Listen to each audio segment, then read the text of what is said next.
Vsi imamo to željo po smislu, a ne? To je absolutno a ne, tisto, kar je spet Frankl tudi že v koncentracijskih taboriščih ugotavljal, ne glede na kakšne pogoje, a ne, človeka žene smisel, da najde smisel. In je pa kriza, ja, je pa sigurno, a ne, tudi kriza tega smisla, neko obdobje, kjer mogoče tudi kot družba, a ne, ni tega prostora in je lahko tudi, ja, to prevzemanje odgovornosti nekaj, kar potem, čeprav bi ljudi pelali, če je en del mene, ki reče, to se mi ne da narediti, ne?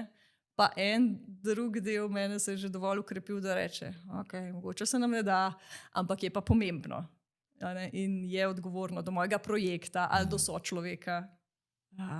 Ampak tisto, kar je pa fajn, da nas vodi, je ta odgovor na to, kdo si jaz želim biti. Kdo si jaz želim biti kot oseba, kdo si jaz želim biti v odnosu do soljudi. Ali pa če greva z druge plati, če gremo ta mortality motivation na konec življenja, pa pogledamo nazaj, pa si predstavljamo, kdo je tam, zakaj so tam, kakšna oseba sem bil, kaj sem zgradil, kaj sem doživel. Je to tudi neka res spet odgovornost, a ne? Ja, do življenja, konec koncev. Je lahko vsaj delno transformacijska, no? Ampak smo pa zelo hitro lahko v korelaciji tega, da nekdo lahko se smrtno ponesreči.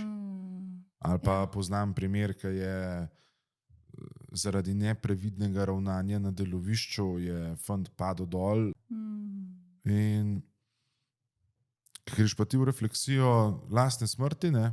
Kdo si takrat, a ne? Jebem ti, ne vem, če si kdo predstavlja, da je hroma, ne?